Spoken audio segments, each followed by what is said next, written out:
Shift. Shift. Oh, I jumped out! You jumped out? Oh boy. What's up, guys? Z-Farls here with some tips for PlayerUnknown's Battlegrounds. This game is all the rage right now, and the goal is to help you get a lot better, a lot faster. These aren't the highest level tips, but they're going to teach you a lot of the controls. They're going to show you how the game flow works, and also put you in some situations with buttons that you're not going to use all the time, but are super handy when you come into those situations. So basically, you can play as a solo person, you can play as a duo, or you can play as a squad, which is 4 players. Before every match, you want to make sure you ready up in that top left-hand corner. You go to that purgatory place where it doesn't really matter, it's just kind of loading into game. From there, you jump out of a plane to start the round. 100 players start, only one person can be crowned the champion. A plane flies across the map, starts from a different direction pretty much each time. What you want to do is pick out the spot you want to land. Press M to check your map. From there, you can right-click and drop a point. When you're ready, press the F button. From here, you can press W and go straight down to get there super fast like we're doing right now, or you can actually look all the way up and try and fly out to a further point. There's really two things you can do. One, you can go straight to where everybody else is going, to a big city where there's going to be a lot of loot, a lot of cool stuff to pick up, but that's where other people are going to go. What happens basically is you land. Your parachute will automatically pull, or you can press F if you choose. But basically, if you go to a busy place, you got to be ready to pop into a building, either punch your opponent, you can jump and punch to get even more juice on the punch, or run in, grab a quick handgun, and just take care of the local area as quickly as possible. Or you can fly far away, go to a quieter town with less probably weapons, but also less traffic. You can loot quietly and then try and find out where to go next.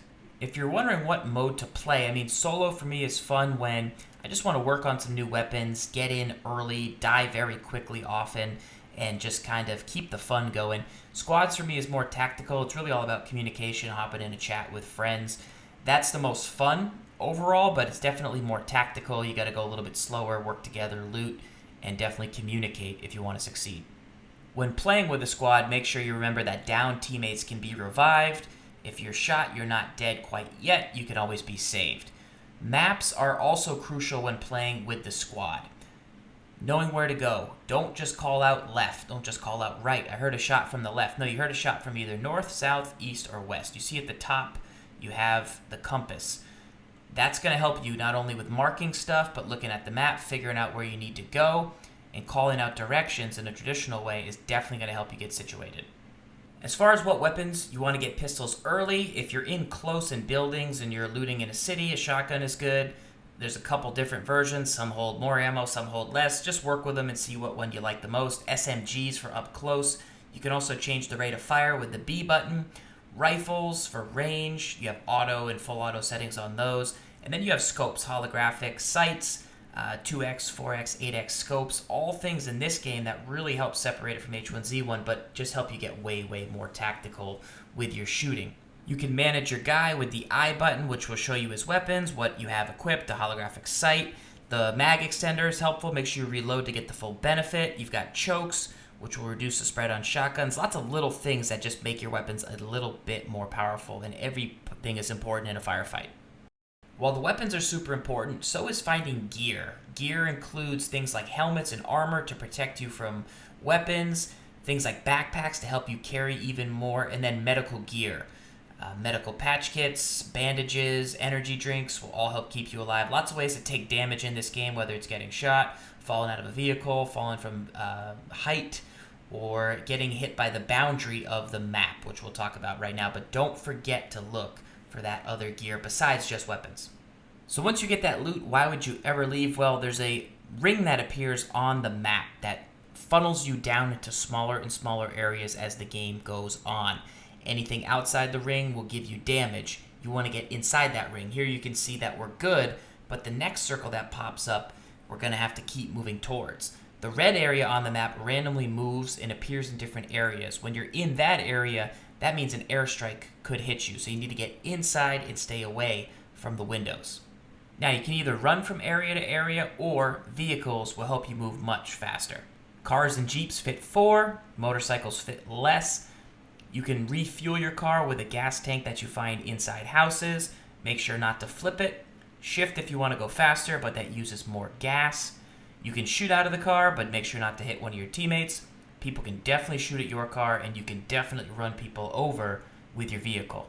Neutral planes will fly over and drop these crates, which contain the best loot in the game. Just know that many people will have seen them drop and could be going after them.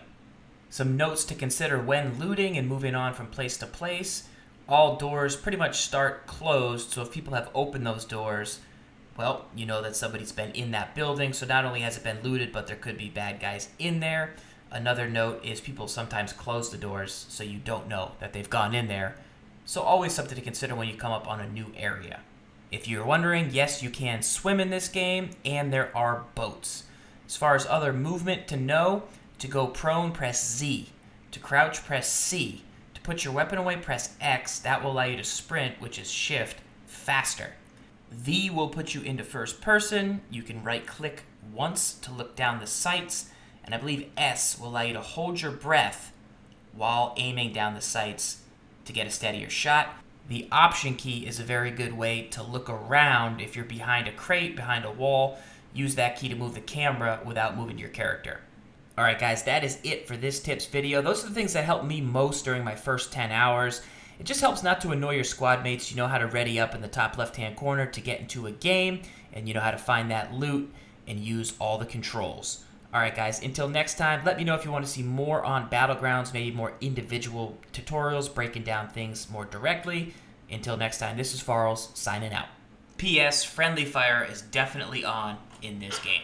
That's a bit far. Oh, he's in here. That's Kuniv. That's me! That's me! That's me! I'll get you. Jesus. You're sitting behind the building, so...